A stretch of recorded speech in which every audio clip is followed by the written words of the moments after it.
Mais cet après-midi, j'aimerais enseigner sur une première chose. J'aimerais mettre certains fondements en place. Parce que Jésus est venu avec une parole qui est pour moi centrale. On trouve ça dans l'évangile de Jean, chapitre 3, verset 3. Jésus dit, si un homme ne naît pas de nouveau, il ne peut pas rentrer dans le royaume de Dieu. En français courant, si tu n'es pas né de Dieu, tu ne peux pas rentrer au paradis. Et Jésus va dire ceci à un homme qui est un docteur de la loi, donc il connaissait la Torah, mais il n'avait pas compris qu'il devait naître de nouveau. Comme la vie de chacune d'entre nous, elle a commencé à notre naissance, n'est-ce pas? Enfin, elle a commencé dans le sein maternel pendant 9 mois, mais c'est le moment où nous sommes nés, que nous sommes rentrés dans cette vie humaine dans laquelle nous sommes aujourd'hui. Et si nous voulons rentrer dans les choses spirituelles et dans le royaume de Dieu, ou pour ceux qui ne connaissent pas le mot royaume de Dieu, au paradis, nous devons naître de nouveau. Dans le naturel, quand la naissance est difficile, habituellement, ça rend les choses un petit peu plus compliquées pour après. Et dans la réalité de la naissance spirituelle, c'est la même chose. Et la réalité, c'est que la plupart d'entre nous, on a eu une naissance qui était plutôt longue et parfois par étapes. Et c'était le cas pour nous. J'aimerais mentionner une deux choses. J'ai laissé tout à l'heure la parole à mon épouse. Moi, j'ai donné ma vie au Seigneur à 14 ans. J'ai eu pas eu des parents qui nous ont fait beaucoup de théories, mais j'ai eu des parents où j'ai vu un exemple. Il n'y a jamais eu de dispute dans notre maison. Je n'ai jamais entendu mes parents se disputer. Je n'ai jamais vu mon père quitter la maison sans aller faire un bisou à maman. Et ça, c'est beaucoup plus parlant que beaucoup de versets bibliques qu'on nous jette comme ça contre, etc. Mais un exemple de gens qui ont craint Dieu, qui ont aimé Dieu. Donc, très naturellement, moi, j'ai donné ma vie au Seigneur dans une campagne d'évangélisation à 14 ans. Je me suis fait baptiser à 16 ans. Puis j'ai avancé dans la vie. Et puis, je réalisais bien qu'il y avait certains problèmes de ma vie que je n'arrivais pas à résoudre. Alors qu'est-ce qu'on fait? On demande pardon, puis on recommence, puis on demande pardon, puis on recommence, puis on demande encore pardon, puis on recommence. Et puis un jour, j'ai dit à Dieu, je suis allé voir les aînés de l'Église. J'ai dit, écoutez, moi je ne suis pas satisfait de ma vie chrétienne. Comment est-ce que je peux aller plus loin? Je sais que j'ai besoin de visiter de Dieu, mais je ne sais pas quoi faire. Et la seule chose qu'ils ont trouvé à me dire, tu es un bon chrétien, reste comme tu es. J'ai dit, ça c'est très gentil, mais ce ne sera pas suffisant. Donc j'ai commencé à crier vers Dieu, j'étais agriculteur à ce moment-là, je suis le dernier d'une famille de 9 enfants, ma mère a eu 3 fois des jumeaux, donc ça fait 6 accouchements, il y a eu 9 enfants. Je suis le dernier de cette fratrie, et puis j'ai dit Seigneur, je veux savoir ce qu'il y a entre toi et moi qui ne joue pas. Parce qu'il y a quelque chose qui n'est pas plein en moi, il y a des choses qui ne jouent pas.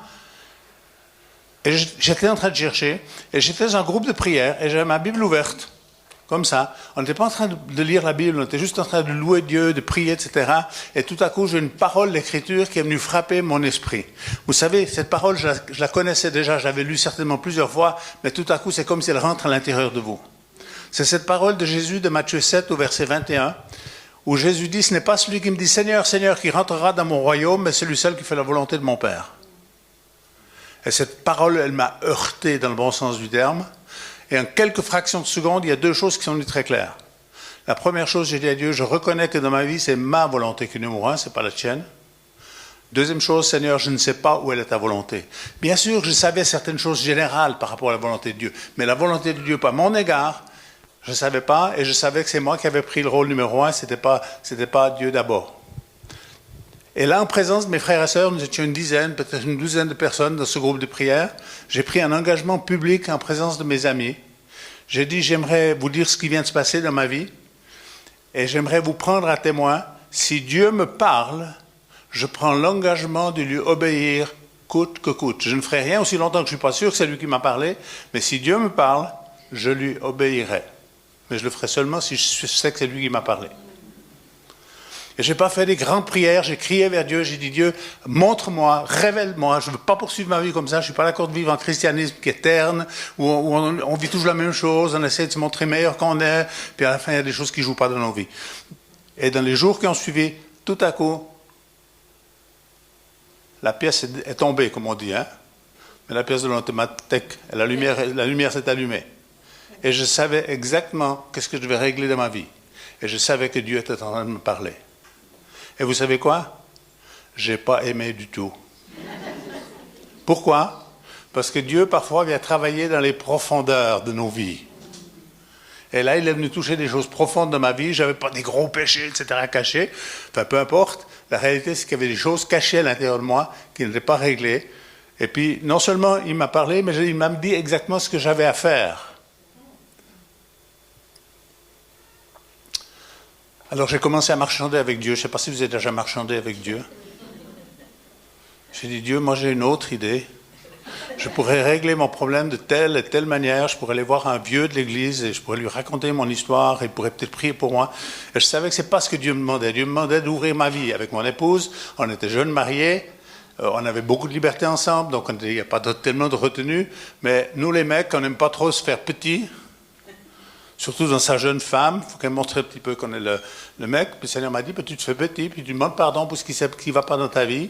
Il y avait des choses impures au niveau de mes pensées. Je n'ai jamais été avec une autre femme, je n'ai pas commis de péché à ce niveau-là. Mais dans mes pensées, oui. Et le Seigneur m'a dit, mets ça en ordre. Et j'avais demandé des dizaines, si ce n'est pas des centaines de fois pardon à Dieu pour les mêmes choses. Et quand Dieu m'a montré ça, la première chose que j'ai dit, Seigneur, est-ce que tu veux que je te demande pardon une fois de plus? Et vous savez ce que j'ai entendu? Tu me fatigues avec tes demandes de pardon incessantes. Je ne sais pas s'il y en a parmi nous qui fatiguent Dieu avec leur demande de pardon incessante, on demande pardon, puis on recommence, puis on demande pardon, on recommence. Quand il y a l'annonciation de la venue de Jésus à Noël, qu'est-ce qu'il est dit du Messie? Il est dit, c'est lui qui sauve son peuple de ses péchés. Beaucoup de chrétiens veulent avoir un Jésus qui pardonne leurs péchés, mais ne veulent pas avoir un Jésus qui délivre du péché. Et Jésus aimerait nous délivrer du péché, sinon vous ne pourrez pas rentrer dans ce que Dieu a préparé pour vous. Donc j'aimerais établir cet après-midi d'une façon très courte 4 choses pour que, avec 2 objectifs. Le premier objectif de ce que je vais dire, je vais vous montrer les étapes que nous devons traverser pour arriver dans le royaume de Dieu, être des fils et des filles et pour marcher dans votre destinée. J'aimerais le dire pour vous, mais j'aimerais le dire aussi, si possible, le magasiner. Et s'il y a des personnes qui prennent des notes, prenez quelques notes de ce que je vais dire. Je soulignerai 1 ou 2 choses précises pour que vous soyez capable de le communiquer à d'autres. La problématique, c'est que beaucoup de gens parlent de l'évangile, mais ils annoncent parfois un évangile partiel. Et je suis surpris, même dans nos églises, aujourd'hui, on a beaucoup de gens qui se tournent vers le Seigneur. C'est très surprenant. On fait un appel à une soirée chez nous, et il y en a 20 personnes qui se convertissent en un soir, etc. Mais j'ai dit à nos leaders, vous êtes trop superficiels. Qui va accepter Jésus dans sa vie, puis levez votre main, puis on fait une prière, puis c'est terminé. Et on n'a pas fait, Alors, Jean-Luc, récemment, j'ai dit, écoute, Jean-Luc, moi je ne suis pas satisfait de la manière dont vous faites les appels. Et Jean-Luc est un excellent évangéliste. Et il a fait un appel, il les a fait venir devant, il a dit, ceux qui veulent donner leur vie au Seigneur, venez devant, je vais m'agenouiller avec vous, on va demander pardon à Dieu, on va accueillir le Christ comme sauveur Seigneur de notre vie. Ça, c'est vraiment une belle démarche. Donc j'aimerais que beaucoup de gens ne savent pas qu'est-ce qu'il faut dire aux gens. Parce qu'ils ont des questions, nos contemporains. Et puis il y a certaines questions, il faut pouvoir leur répondre. S'il n'y en a pas de réponse, alors ils disent, finalement, ça ne tient pas la route. La première chose que j'aimerais dire, je vais donner mes 4 points, mais je vais introduire avec une autre pensée, très importante, parce que pour la plupart des non-croyants aujourd'hui, ils nous trouvent un peu bizarres. Ils disent, vous croyez en un Dieu, mais en fait, Dieu, vous ne l'avez jamais vu. Et c'est important de comprendre sur quoi repose la foi. Elle est posée sur quoi notre foi? Si le fondement sur lequel la foi est posée n'est pas solide, alors notre foi, elle est superficielle. Et l'apôtre Paul va dire que s'il y a 3 événements qui n'ont pas eu lieu, notre foi est vaine. Quels sont ces 3 événements? C'est que le Christ est venu dans le monde, c'est que Christ est mort sur une croix, il est mis au tombeau et il ressuscite le 3e jour. Ça s'appelle la foi historique. Il y a beaucoup d'historiens qui auraient voulu balayer ça du revers de la main, mais la réalité, c'est que c'est marqué dans l'histoire. C'est la raison pour laquelle nous sommes en 2024. Ça a coupé l'histoire de l'humanité en 2, et on va parler de avant Jésus-Christ et de après Jésus-Christ. Donc c'est important, ça c'est la foi historique. Il y a beaucoup d'autres facettes de la foi, si j'ai le temps, j'essaierai là-dessus, mais je ne veux pas trop me perdre par rapport à ça. Je viens juste à mes 4 choses que je veux mentionner. La première démarche de l'être humain face à Dieu correspond à la première prédication de Jésus de Matthieu 4 au verset 17. Matthieu 4, 17. Pour ceux qui prennent, je vous encourage à prendre des notes, vous avez un téléphone, vous allez sur vos trucs. Prenez au moins les références bibliques et les 4 thèmes que je vais traiter. La première prédication de Jésus, Matthieu 4, 17, Jésus dit 2 choses. Repentez-vous, parce que le royaume de Dieu est proche. Quand Jésus dit le royaume de Dieu est proche, jusqu'à ce moment-là, le royaume de Dieu n'est accessible pour personne. Le royaume de Dieu devient accessible seulement quand Jésus était à la croix. Mais la première chose qu'il dit, repentez-vous. Et j'aimerais m'arrêter un instant sur ce côté de la repentance. Comme je viens de le dire pour moi-même, Ne restez pas superficiel. Obéissez à Dieu. Obéissez à ce que dit la parole de Dieu. Obéissez à ce que l'Esprit de Dieu dit en vous. Parce que si vous n'obéissez pas à Dieu, vous allez être des personnes qui n'entendent plus la voix de Dieu. Et aujourd'hui, je vois beaucoup de chrétiens qui me disent « Mais moi, je n'entends pas Dieu. » J'ai dit « Est-ce que ça ne serait pas parce que tu as arrêté de lui obéir ?»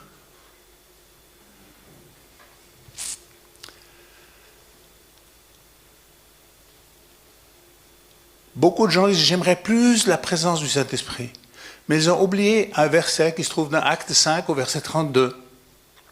Acte 5, 32. Il est dit que le Saint-Esprit est donné à ceux qui lui obéissent. Moi, il y a des gens qui m'ont imposé les mains, il y a des gens qui ont prié pour moi que je reçoive le Saint-Esprit, et il n'y a rien qui s'est passé jusqu'au moment où j'ai obéi à ce que Dieu m'a demandé de faire. Et à ce moment-là, j'ai été visité d'une façon surnaturelle de la part de Dieu. Moi, j'étais un garçon introverti, timide, craintif, et je suis visité avec une force qui envahit mon être intérieur de façon physique. Et le lendemain matin, quand je me suis levé, j'ai vu ce qui se passait dans le monde spirituel de Dieu, mais j'ai vu ce qui se passait dans le monde spirituel des ténèbres. Et on n'est pas fait pour vivre ça. J'ai vécu ça environ 2 à 3 jours. Vous êtes déconnecté, vous n'arrivez plus. Mais c'est juste que Dieu avait besoin de me montrer un certain nombre de choses. Donc, la première chose dans la vie chrétienne, c'est la repentance. Je me tourne vers Dieu. Seigneur, je suis un être... Nous avons tous péché dans 3 domaines. Sans exception. La parole de Dieu dit qu'il n'y a pas de juste, pas même un seul. Pourquoi elle dit ça? C'est que selon le standard de Dieu, il n'y a aucun d'entre nous qui est juste. Vous et moi, avec tous les autres êtres humains. Et chaque être humain a manqué de 3 domaines. Pensée, parole et action. C'est le péché dans lequel nous avons été entraînés à cause de la chute, depuis la chute. Et c'est pas juste, on n'est pas coupable pleinement de ça, parce qu'on a hérité ça de nos pères, nos parents l'ont hérité des leurs, et ainsi de suite. Et s'il n'y a pas la lumière de Dieu qui vient dans nos vies, ben c'est les ténèbres qui vont peu à peu prendre l'avantage et finalement nous dominer et nous retenir captifs. Donc je vous encourage, mettez vos vies en ordre. Je vais ajouter une chose encore, toujours dans cet aspect, repentez-vous. Je crois qu'on l'a fait parfois trop superficiellement. On est resté comme ça à un niveau. Prenez le temps, mettez du soin. Arrêtez-vous, demandez à Dieu. Qu'est-ce que je dois mettre en ordre? Où c'est que j'ai besoin de me repentir? Quelles sont les choses que j'ai besoin d'abandonner? Et vous savez, on ne peut pas avoir la victoire sur notre nature humaine juste par notre nature humaine. C'est la puissance de l'Esprit de Dieu en nous qui va nous permettre de vaincre notre nature humaine. Donc je vous encourage, soyez attentifs à l'Esprit de Dieu et puis allez jusqu'au fond. La réalité, c'est que beaucoup de chrétiens ont vécu les choses d'une façon successive. Et beaucoup de chrétiens disent... je dis quoi? Ah, excusez-moi. Oui, successive, mais aussi superficielle. Mais... beaucoup d'évangélistes enseignent 2 des 4 points que je suis en train de traiter. Ils vont dire « repentez-vous » et croire à Jésus. Mais en fait, il y a 4 points centraux. La repentance, c'est le premier. Le deuxième, c'est la foi. Et il faut différencier une chose, parce que nous sommes confrontés en particulier, et là je sais qu'il y en a parmi vous, à nos frères et sœurs catholiques qui sont croyants. Ils croient que Dieu existe, ils croient que Jésus-Christ a existé, mais il y a une confusion entre une adhésion mentale et une adhésion de cœur. Et l'adhésion mentale ne te conduit pas au salut. C'est une adhésion de cœur où tu demandes pardon à Dieu, où tu reconnais le Christ comme celui qui te justifie, qui va permettre que tu sois vraiment pardonné et justifié. Donc la foi en Jésus-Christ. J'aimerais mentionner 2 textes à ce sujet. Le premier, c'est Romains chapitre 10, versets 9 et 10, où l'apôtre Paul dit « Si tu crois dans ton cœur, pas seulement ici, si tu crois dans ton cœur que Dieu a ressuscité Jésus d'entre les morts, et si tu confesses de ta bouche, tu seras sauvé. » Je veux illustrer ce que je suis en train de dire. Bon, j'ai une chemise blanche, ce n'est pas idéal pour l'illustration. On va dire que ma feuille blanche, c'est Christ. Quand Dieu regarde à moi, dans mon état naturel, Dieu dit « je suis pécheur ». Quand Dieu le Père regarde à Jésus, il dit « lui, il est juste ». Lui, il a accompli toutes les lois et toutes les exigences des lois divines et il est déclaré juste. Moi, je suis déclaré coupable. Au moment où je reconnais le Christ comme sauveur et seigneur de ma vie et que je le confesse de ma bouche, cette justice de Christ est transférée sur mon compte.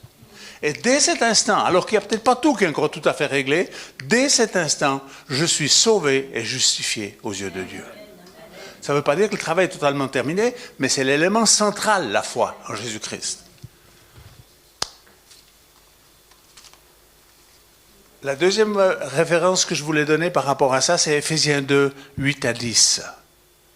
C'est par la grâce que vous êtes sauvés, la gratuité de Dieu, par le moyen de la foi.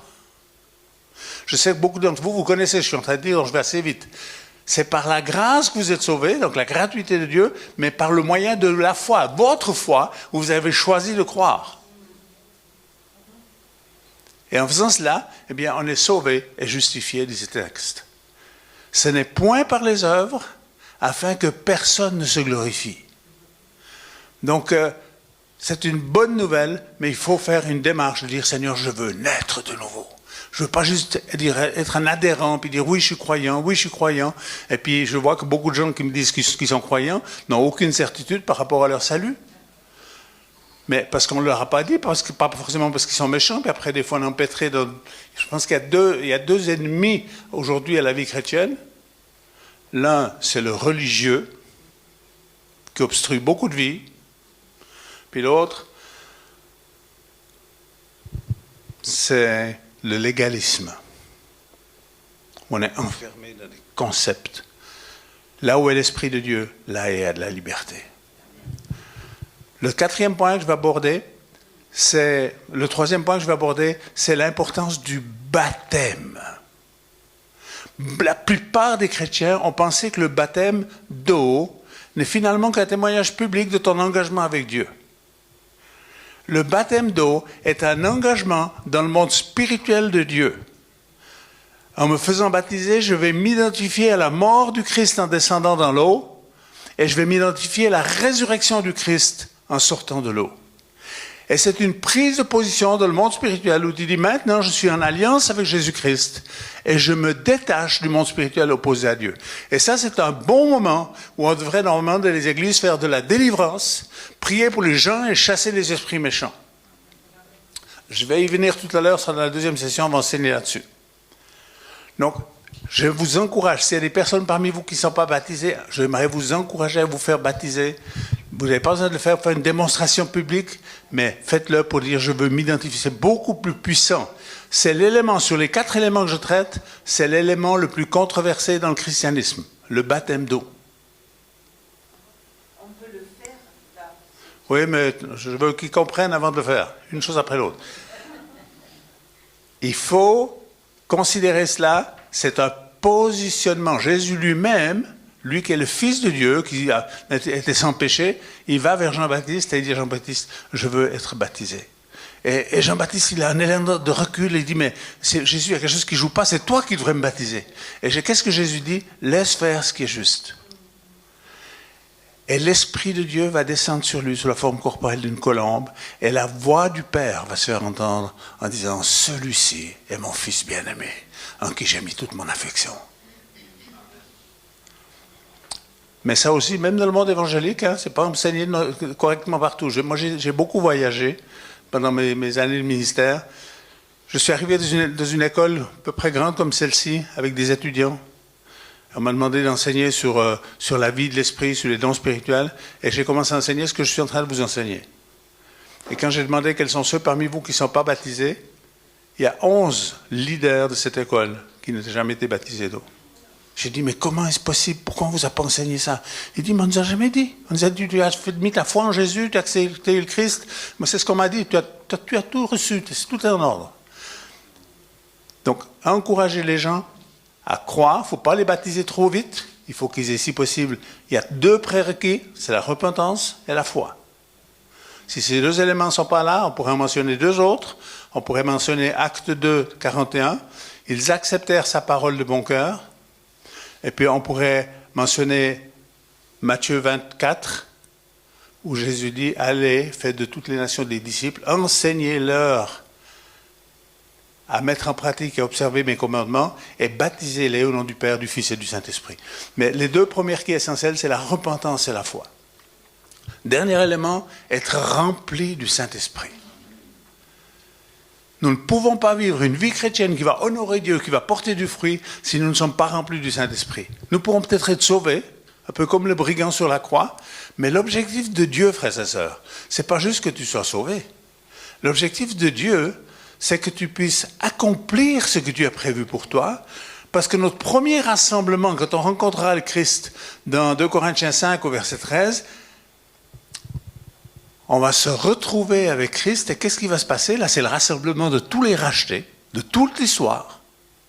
Et chacun va recevoir selon le bien ou le mal qu'il a fait dans son corps. Donc l'objectif, c'est pas seulement que tu sois sauvé, l'objectif, c'est que tu puisses être rempli de la présence de Dieu, et que tu puisses être la personne que Dieu a voulu que tu sois, et que tu puisses marcher dans ta destinée. Il y a trop de gens qui marchent en dehors de leur destinée, ou qui ne sont jamais pleinement rentrés dans leur destinée, parce qu'ils disent, moi je suis sauvé, ben, ça me suffit, et puis je me débrouille comme je peux, etc. Moi j'aimerais vous encourager à un engagement à 100% avec Dieu. Rempli du Saint-Esprit. Marc 11. Je contrôle ma référence, j'ai toujours une difficulté entre 11, 13 et 13, 11, mais je crois que c'est 11, 13. Laissez-moi regarder. Luc 11, verset 13, je contrôle. Vous, méchants comme vous êtes, c'est juste la référence, c'est Jésus qui parle. Il dit, vous, méchants comme vous êtes, vous savez donner des bonnes choses à vos enfants, à combien plus forte raison le Père Céleste, Dieu, donnera le Saint-Esprit à ceux qui le lui demandent. Il faut qu'il y ait une demande. Il faut qu'on aspire à ce Saint-Esprit.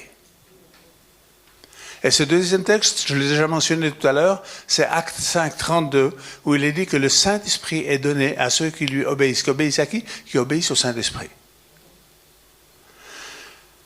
On a parfois dans le monde chrétien rendu les choses un peu simples, trop compliquées.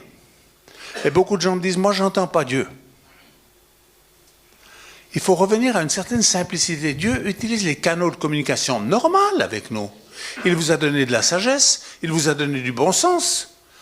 Puis la parole de Dieu, c'est quoi? C'est quoi la parole de Dieu?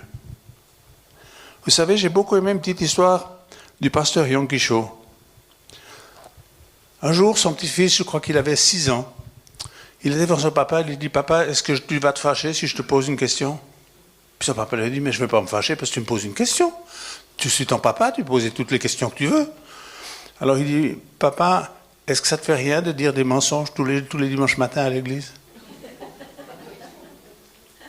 Alors le papa lui dit, mais quand c'est que j'ai dit des mensonges? Il dit, mais tous les dimanches tu dis des mensonges devant toute l'église? Le papa, un peu surpris, dit, mais raconte-moi, qu'est-ce que j'ai dit comme mensonge?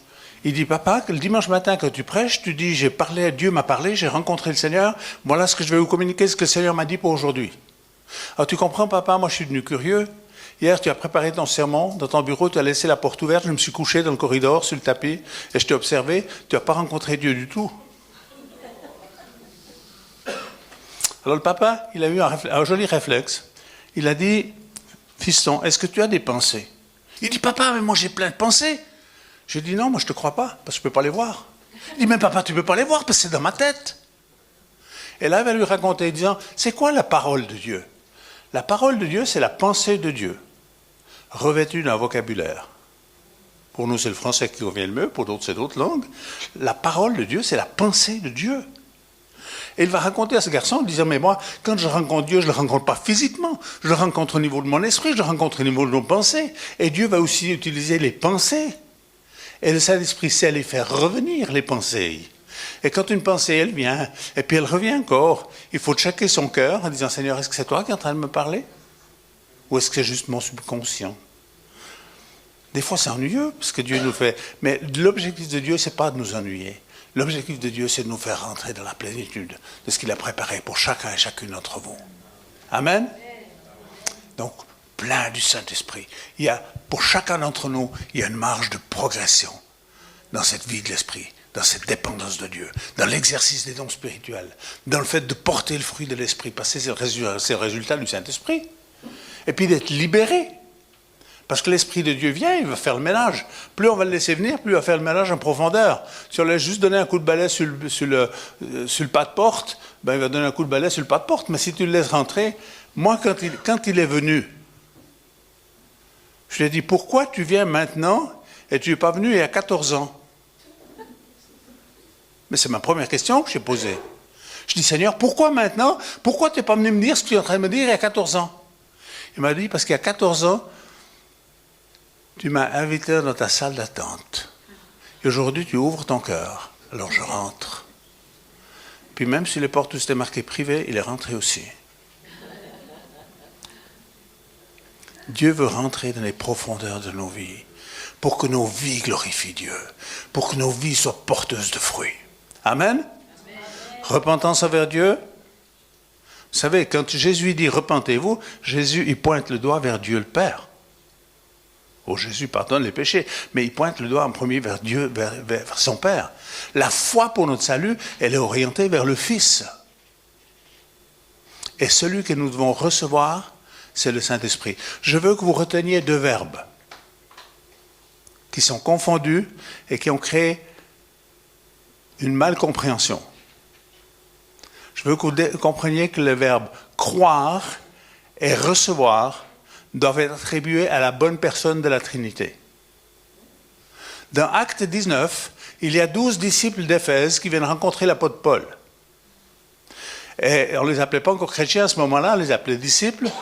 Et l'apôtre Paul les reconnaît comme étant des disciples, mais probablement qu'il a remarqué qu'il y avait quelques lacunes. Alors il va leur poser deux questions.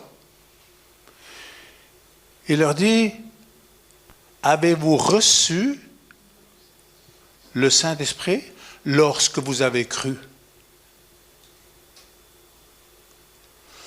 Alors ils disent, mais nous on ne savait même pas qu'on pouvait recevoir le Saint-Esprit. Et beaucoup d'évangélistes ont fait une erreur. Ils ont dit, tu dois recevoir Jésus dans ta vie. Non, tu dois croire dans l'œuvre que le Christ a accomplie. Jésus, tu ne peux pas le recevoir, il est retourné auprès du Père. Celui que tu dois recevoir, c'est l'Esprit de Jésus, c'est l'Esprit du Père, c'est l'Esprit Saint. C'est lui que nous devons accueillir dans nos vies. Donc c'est bien d'utiliser, parce que vous savez, quand vous dites à quelqu'un, tu dois recevoir Jésus, puis 6 mois après, tu vas lui dire, maintenant tu dois recevoir le Saint-Esprit, tu dis, c'est quoi ce bins? J'ai accueilli Jésus, maintenant je dois accueillir quelqu'un d'autre, ça va finir quand? Il faut utiliser les termes justes. Retenez ces 4 choses, repentance envers Dieu, foi en Jésus-Christ, baptême d'eau, et recevoir le Saint-Esprit ou être baptisé du Saint-Esprit, peu importe la terminologie qu'on utilise, l'essentiel c'est que vous soyez remplis de l'Esprit de Dieu et que vos vies, pas seulement ce que vous faites, mais ce que vous êtes, glorifie Dieu. Ce que vous êtes doit glorifier Dieu.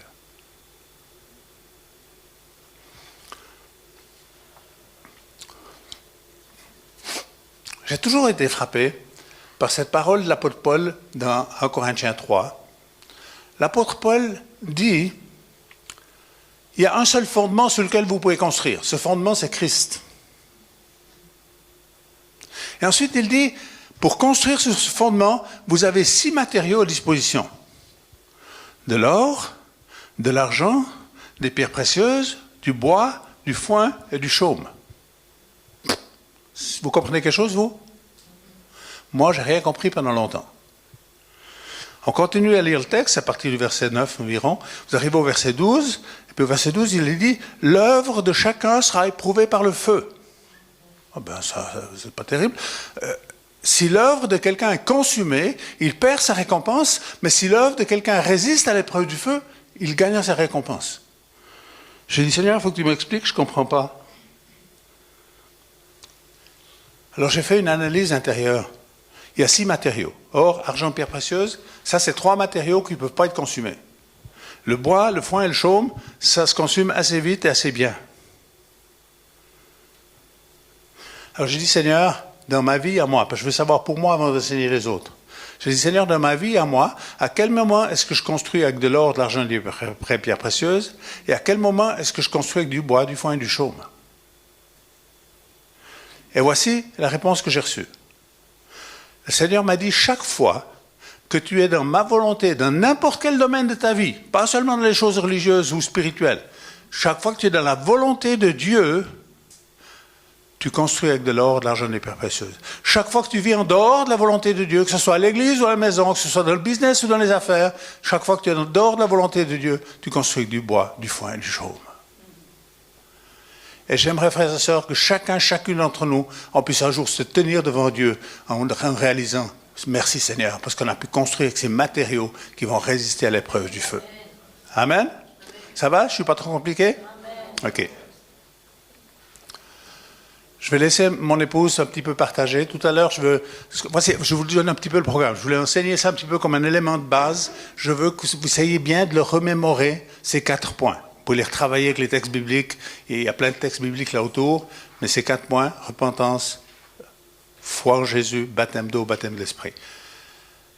Quand je suis avec des gens qui ne sont pas du tout initiés, vous ne pouvez pas raconter ces 4 choses. Parfois, nous sommes trop compliqués, les gens non initiés.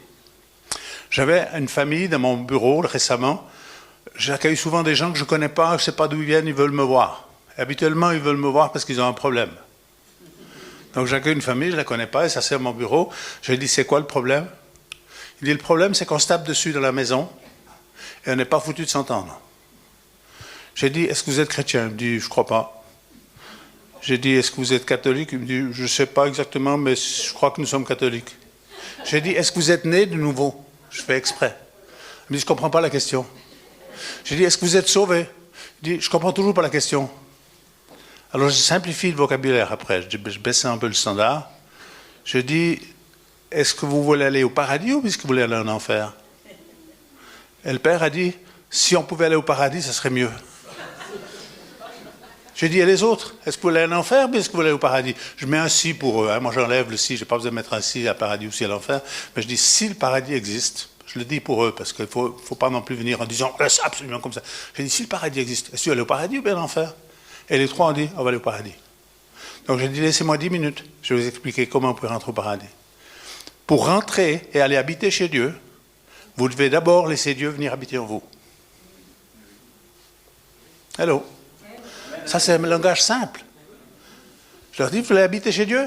Alors, avant de pouvoir aller habiter chez lui, invitez-le à habiter ici, dans votre vie.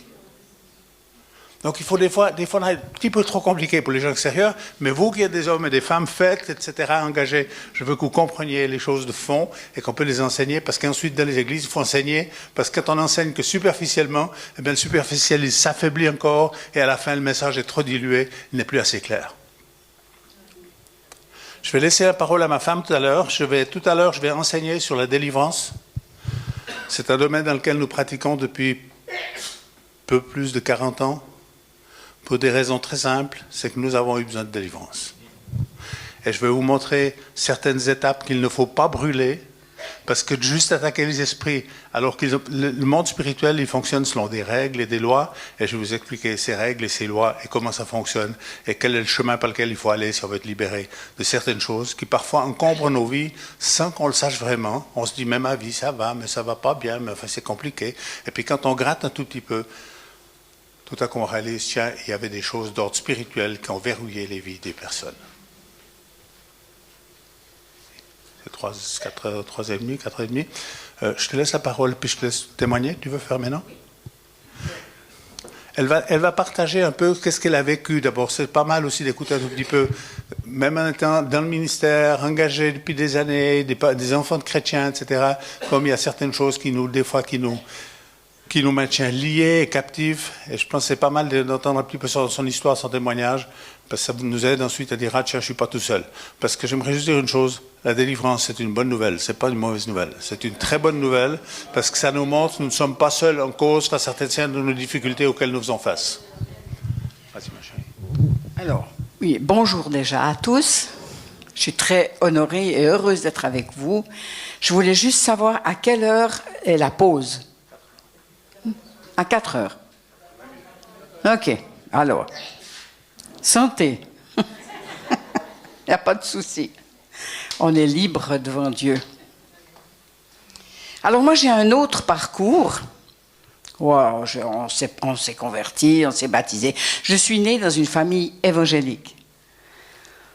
Alors, dans les familles évangéliques, il y a quelque chose qui est très, très merveilleux, c'est qu'on est protégé de plein de choses. Parce qu'on n'a pas fait ceci. Et vous allez voir, à mesure que je vais vous raconter mon histoire, vous allez voir que ce n'est pas toujours un avantage non plus. Depuis toute petite, j'ai appris à prier, j'ai appris à lire la Bible. On dit qu'on est né entre 2 pages de Bible. Alors, c'était vraiment le cas. Je me souviens qu'à 4 ans déjà, je demandais pardon au Seigneur parce que j'avais péché. J'étais très, très sensible à cela. Et à l'âge de 12 ans, je me suis fait baptiser. J'étais dans une petite église. Pas très vivante au niveau du Saint-Esprit, mais très vivante au niveau de la parole.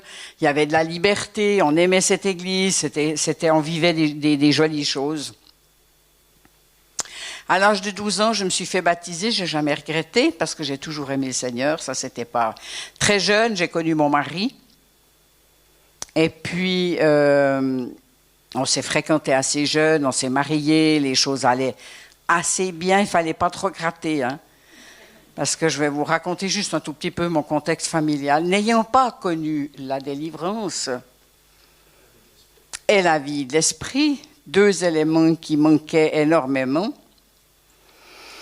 mon papa est entré dans sa vie avec un héritage très difficile, avec une descendance colérique, profondément colérique, criante, et une autre problématique, c'était l'alcool.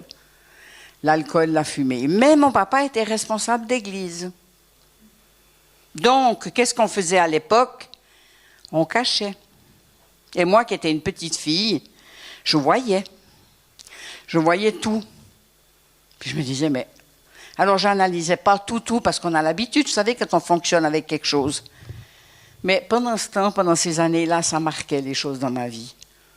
Mon papa me prenait avec lui souvent.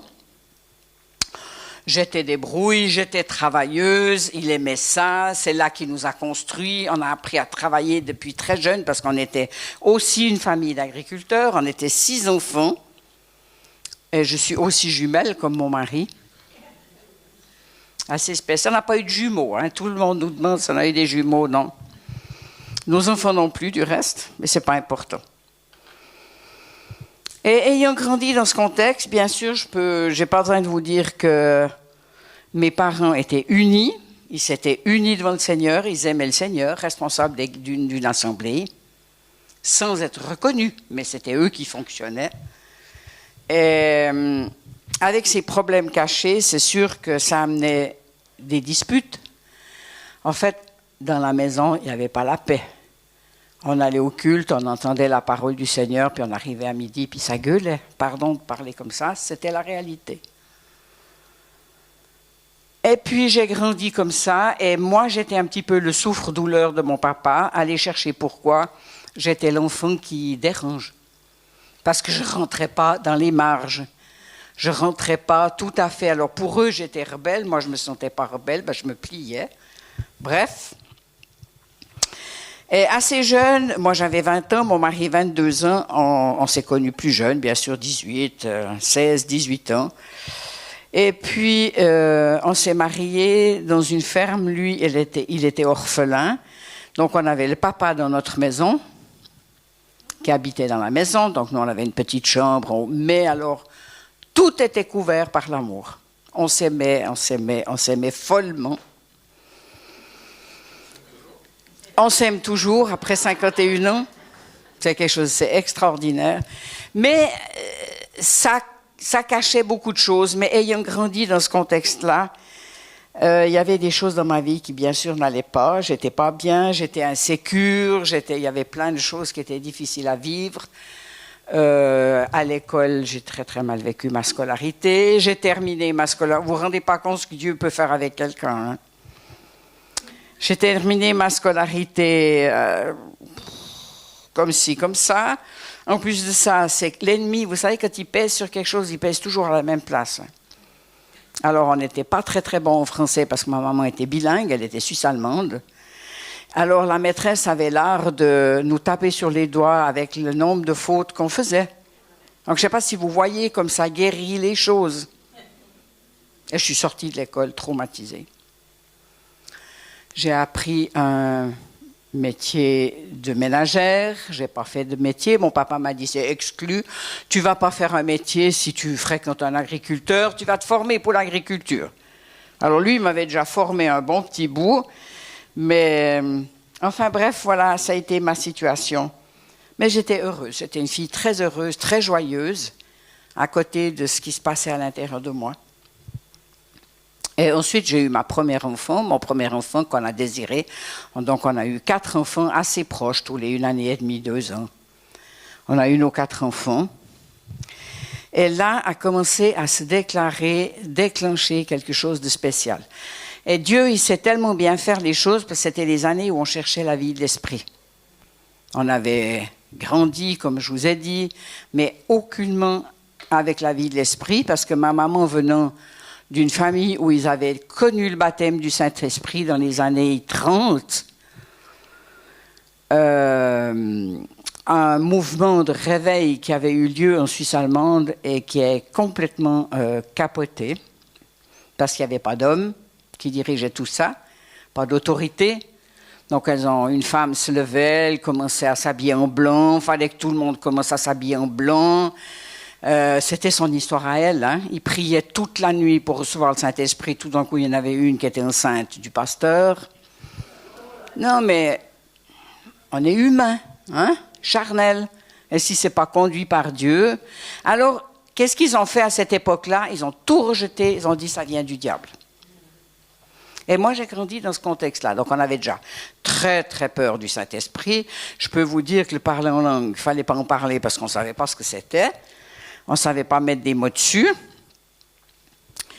Et c'est ainsi que j'ai cheminé, mais alors on aimait Dieu, déjà mon mari et moi, les deux, et très très vite, déjà avant notre mariage, on était responsables du groupe de jeunes. Mais on avait un problème, c'est que si quelqu'un nous confrontait, puis nous disait, si je te prends ta Bible et je l'affiche par terre, tu vas faire quoi? Vous savez quoi? On était incapable de répondre. Parce qu'il n'y avait pas cette assurance en nous. Il n'y avait pas ce stempel de Dieu en nous.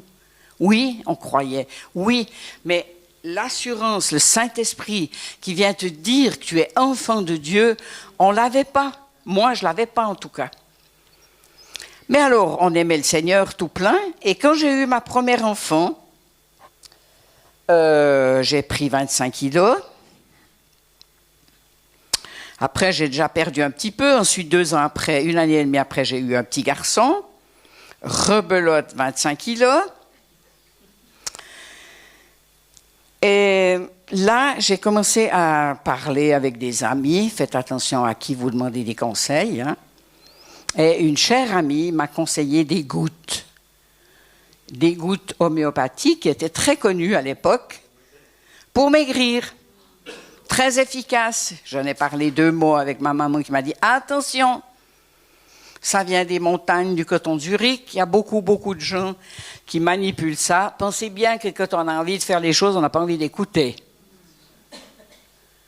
Alors, je n'ai pas écouté. À cette époque-là, notre beau-père est décédé aussi. Donc, lui, il était orphelin de sa maman à 14 ans et puis à 26 ans du papa. Puis on était à la ferme, là.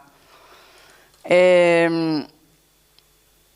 quand j'ai pris ces gouttes, très, très efficaces, j'ai perdu.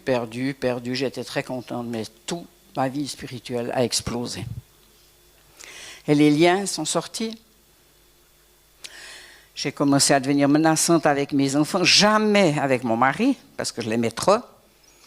Mais je savais que je lui faisais mal. Donc, vous savez comment on fait quand on pêche en cachette, comme ça, quand on le fait en cachette, on ne fait pas devant l'autre. Une personne qui boit, elle ne boit pas devant l'autre. Elle boit en cachette quand les occasions se donnent. Quand on maquille toutes sortes de choses pour pouvoir assouvir les passions. Donc, à ce moment-là, j'ai commencé à m'énerver et à menacer mes enfants comme mon papa faisait avec moi. Et mon mari en souffrait, moi aussi, parce que qu'est-ce qui se passait? Je les menaçais avec ma bouche et puis après je pleurais. Et je sais que quand je donne ce témoignage-là, beaucoup de femmes viennent vers moi et me disent « j'ai fait la même chose ». Je ne parle pas des petites colères où nos enfants nous exaspèrent, où on tape sur les doigts. Ça, les mamans, on a tous connu, où ils nous poussent à bout. C'est des colères qui venaient alors qu'il ne se passait rien. Comme mon père, je disais, il ne me supportait pas. Et je commençais à menacer ma petite fille, qui était soumise, qui était une gentille fille, qui était le petit pas, parce que lui, c'était encore le tout petit bébé. Et là, j'étais malheureuse. Parce qu'une fois que vous avez fait du mal, la même chose que quelqu'un qui boit, il demande pardon 10 fois, 100 fois, il s'humilie, il recommence. Et c'était ce cercle-là qui est venu dans ma vie. Pendant cette époque-là, on cherchait vraiment le Saint-Esprit. Un jour, ma petite fille était à côté de moi, elle avait 5 ans. Pourquoi je vous raconte ça? C'est parce que c'est pour identifier un peu ce que l'ennemi fait. Elle avait 5 ans et je l'ai menacée à nouveau. J'ai dit, si tu continues, vous savez, les mamans ont dit des choses folles des moments. Maman, elle va partir. Puis l'enfant, il dit, oh non, maman, mais pars pas, s'il te plaît, pardonne-moi. L'enfant, il se met en 4 pour essayer de nous garder. À ce moment-là, la petite, elle s'est redressée. Puis ça, je ne suis pas du tout fière de vous le dire. Elle m'a regardé dans les yeux, elle m'a dit, maman, tu peux partir. Il viendra quelqu'un d'autre à ta place, puis on lui dira « maman à ta place ». Ça a été une épée dans ma vie, ça m'a pratiquement projeté par terre. Et à ce moment-là, j'ai dit à Dieu, « Dieu, je ne peux plus continuer comme ça, c'est fichu. Je vais ficher en l'air ma famille, mes enfants, tout. » J'ai été dans la forêt, j'ai été prier. Et dans cette même époque, alors qu'on cherchait Dieu, il y a eu des réunions comme celle-là, dans notre village, avec les protestants, les cathos, enfin les évangéliques. Et pour ceux qui ont connu Jean-Marc Bigler, qui était aussi un des pionniers dans la délivrance, qui a repris tout le ministère de délivrance, probablement dans les mêmes années que vous, il était là et le Seigneur m'a dit, tu vas vers lui et tu vas confesser. J'avais une arrière-tante qui avait un tel problème de méchanceté qu'elle rendait les gens fous autour d'elle. C'était connu, reconnu. Et le Seigneur m'a dit, tu vas vers lui et tu vas confesser que tu as reçu cet esprit-là et tu vas voir, je vais conduire les choses. Donc, vu qu'on cherchait la plénitude de l'esprit, c'était vraiment des réunions pour qu'on soit baptisé de l'esprit, c'est en même temps que mon mari aussi a été visité, ce qu'il vous a raconté. Et j'ai fait ça. Et il m'a dit, il faut absolument qu'on vienne dans votre maison. On recherchait le réveil, on allait dans des réunions de réveil, à Jeunesse en Mission. Je voyais tout le monde qui levait les bras. Je ne pouvais pas lever les bras. Ce n'était pas que je ne voulais pas, c'est que je ne pouvais pas. Alors je leur raconte ça, ils sont venus dans notre maison avec quelqu'un qui avait un don de discernement. Puis tout d'un coup, cette dame, elle me dit, je vois des chaînes à vos bras, avec un cadenas. Je n'ai pas le nom du cadenas, mais on va demander à Dieu qu'est-ce que c'est le nom du cadenas. Ok, super. Donc, on attend encore un petit moment. Et tout d'un coup, elle me dit « homéopathie ». Alors là, j'ai bondi. C'était les gouttes. Ensuite, j'ai appris que ces gouttes-là, elles étaient trafiquées. Il y avait vraiment, c'était des gouttes où il y avait du pendule qui était... Une autre amie les avait aussi prises et chez elle, c'était aussi affreux. Affreux, elle a commencé à battre son mari, enfin, des trucs pas possibles. Ne me faites pas dire ce que je n'ai pas dit. Venez pas tous me demander ce qu'il faut faire avec l'homéopathie. D'accord? Demandez au Seigneur. Il y a des différentes choses qui se passent. L'homéopathie, pour personnellement, pure, je ne la touche pas. Maintenant, si vous avez pris des plantes ou je ne sais pas quoi, moi, je n'aime pas du tout livrer ma vie, plus du tout après ça, à n'importe quoi. Aujourd'hui, on vous propose n'importe quoi. Les fleurs de Bach. Mais quand on parle des petites pilules qu'il faut mettre sous la langue pour les bébés, attention, ça n'a pas de preuve scientifique, ça n'a pas de base. Je sais qu'il y a des gens qui se sont soignés disant qu'avec la médecine, ils n'arrivaient pas au bout, donc ils ont pris toutes sortes de thérapies. Faites attention, il se fait à peu près n'importe quoi aujourd'hui. Et c'est des sciences, on ne peut pas appuyer ça. C'est tout ce que j'ai à vous dire. Et si vous n'êtes pas sûr de ce que vous devez faire, demandez au Seigneur, il va tout de suite vous éclairer. Il va le faire, il n'y a pas de souci. Donc, ils ont discerné ça. Ensuite, ce qui s'est passé en même temps que la colère, dans ma maison, j'ai commencé à avoir des cauchemars terribles. Donc, je vous ai dit que tout a explosé. Des cauchemars de mort. Je ne donnerai pas les détails, parce que ce n'était pas beau. Vous savez, comme ton cauchemar, j'essayais d'aller prier. J'ai des gens qui ont prié pour moi, puis ça n'a rien fait. Et toutes les nuits, je sautais du lit et j'allais à la fenêtre regarder si la maison brûlait. Donc, ils ont tous à prier. Ils ont dit qu'il y avait un esprit de mort sur la maison, pour la simple et bonne raison que quelqu'un s'était suicidé avant que mon beau-père achète la maison. Et l'autre chose, c'est qu'il y avait un pacte qui avait été fait dans la maison pour le feu. Et quand mon mari, pour la protéger du feu. Et quand mon mari a raconté ça à ses frères, ils lui ont dit, on a vécu exactement la même chose, particulièrement un, et a dit, moi je me levais les nuits pour aller regarder la fenêtre si la maison brûlait. C'était une maison quasiment toute en bois. Voilà, spirituellement, ce qui peut se passer et pourquoi on a besoin de délivrance. Et là, ils ont prié pour moi. Prié pour aucune manifestation. Tranquille, ils ont brisé les chaînes. Et, OK, on est reparti dans la vie, comme toujours. Ensuite, on a été baptisés du Saint-Esprit. Et 2 fois, j'ai de nouveau eu une crise. Et pourquoi je vous raconte ça? Parce que c'est très important. Vous savez, quand vous êtes délivrés. Le Seigneur m'a dit, maintenant, tu vas chez ton mari. Vous savez, il était à la ferme, il était autour de la maison. Tu vas à l'atelier chez lui et tu lui dis ce que tu as dit et ce que tu as fait. La vérité. Et je peux vous dire que ça me coûtait. Parce que je savais que ça lui faisait mal. Donc, je tournais un rond dans ma cuisine. Et les 2 fois, j'ai été après chez lui raconter ça. Lui dire ce que j'avais dit, ce que j'avais fait. Et ensuite, je n'ai plus jamais eu de crise de colère. C'était fini. Alors, ça, c'est comme je vous ai dit, ça n'a rien à voir avec une fois où on est énervé. D'accord? La Bible, elle dit, si tu te fâches, tu te couches pas sur ta colère. Parce qu'il y a des colères qu'on peut gérer. Mais ça, c'était des colères que je ne gérais pas. C'était spirituel. Et il faut arrêter de vous dire, moi, je suis comme ça, je suis colérique. On peut pas me toucher, mais c'est moi, c'est ma nature. Non, non, non. On peut devenir très, très doux. Et Dieu nous libère de ces choses-là. On arrive bientôt à la pause. Et c'est comme ça qu'on a grandi. Ensuite, mon mari vous a expliqué comment on a été baptisé du Saint-Esprit avec une visitation extraordinaire. C'était vrai, ça faisait presque peur, parce qu'il était « Ouh, chérie, t'es où ?»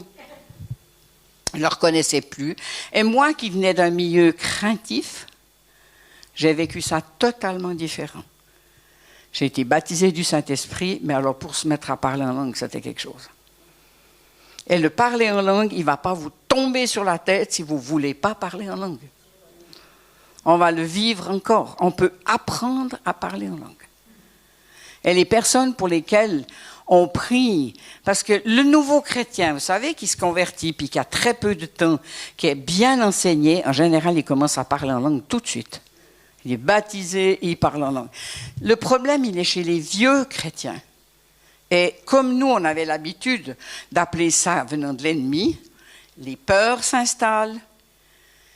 Mais il y avait une chose très, très spéciale. On a instantanément dit avec mon mari, on veut commencer, on veut faire le ministère délivrance. Et nous, on a appris ça, on veut délivrer les captifs.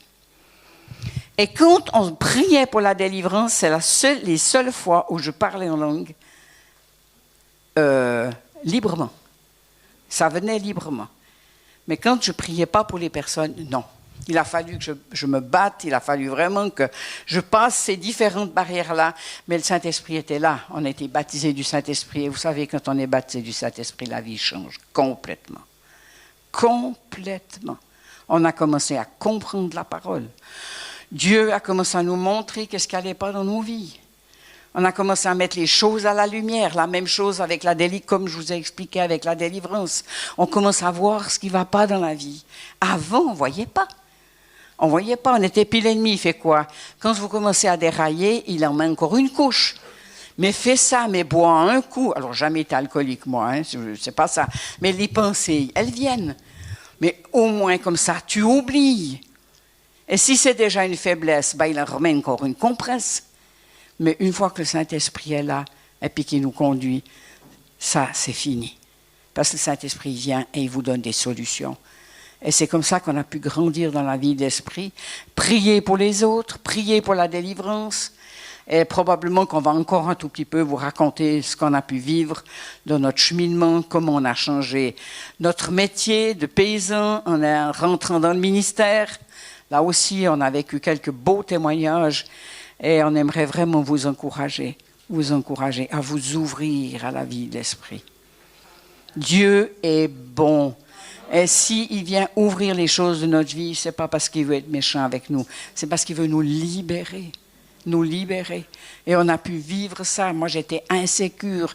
Je pouvais me cacher derrière mon mari, c'était très facile. Parce que lui, après, il a très vite, il a avancé. Une fois qu'il était baptisé du Saint-Esprit, il a commencé à être invité, à parler de Dieu. Pour lui aussi, c'était toute une découverte parce qu'il était hyper timide. Et Dieu nous a oints pour commencer après. Mais moi, j'aimais bien rester derrière lui. Et puis à l'écouter, ça me suffisait. Puis le Seigneur régulièrement disait, non, maintenant, c'est quand que tu vas commencer à parler. C'est quand que tu vas commencer à enseigner. Ça a été long pour moi, hein, je vous assure. Avec les traumatismes de l'école et tout, j'ai pris du temps. Hein. Il a fallu guérir, il a fallu... Et vous savez quoi? On est encore en chemin. On est encore en chemin aujourd'hui. Dieu continue.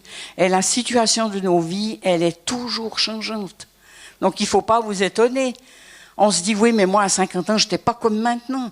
Mais tu vieillissais pas comme maintenant. Maintenant, tu vieillis, peut-être certaines personnes plus que d'autres, et tu es confronté à des nouveaux problèmes. Puis ça, c'est dur à accepter. Mais Dieu, dans sa grâce, nous aide, nous conduit. Il est bon, il est merveilleux. Et vous allez voir, dans les temps qui viennent, il va nous utiliser toujours plus. Parce que c'est le réveil qui vient. Et le réveil, il vient dans votre région aussi. Vous allez être balayés par le souffle de l'esprit. Et c'est comme si on va ouvrir des nouveaux puits, alors que dans cette période de vie ici, dans ces lieux, il y a eu des sources de vie qui ont coulé. Ça va recommencer à couler et ça va se répandre autour de vous. Amen. Il est 4 heures.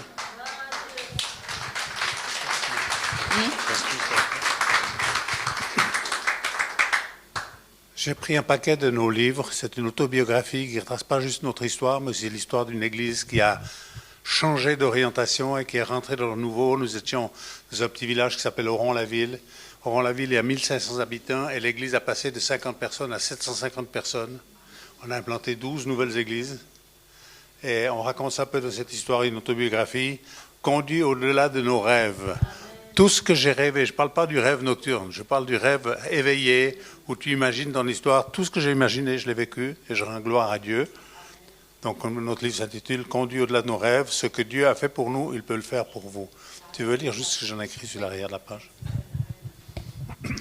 Et si vos réalisations futures se cachaient dans vos rêves d'aujourd'hui? Découvrez l'histoire d'un jeune agriculteur heureux dans sa profession, devenu un pasteur de renommée internationale, entouré d'une épouse toujours prête à l'aider et à le suivre jusque dans les projets les plus audacieux. Il rêvait d'une vie simple et belle au service du Seigneur. Vers l'âge de 30 ans, alors qu'ils sont parents de 4 enfants en bas âge, une parole prophétique vient interpeller leur existence. Malgré l'esprit entrepreneurial qui le caractérise, Werner décide de ne rien changer avant que Dieu ne lui confirme sa parole. Jusqu'au jour où il est trop tard. Cette autobiographie vous invite à un cœur à cœur avec un homme de la terre, caractérisé par le bon sens, ayant osé se laisser conduire par le Saint-Esprit, explorer les choix qui lui ont permis d'entrer dans les rêves de Dieu pour sa vie et laissez-vous inspirer. Donc l'heure de la pause, je te laisse la parole, Jocelyne. Et tout à l'heure, on va enseigner sur...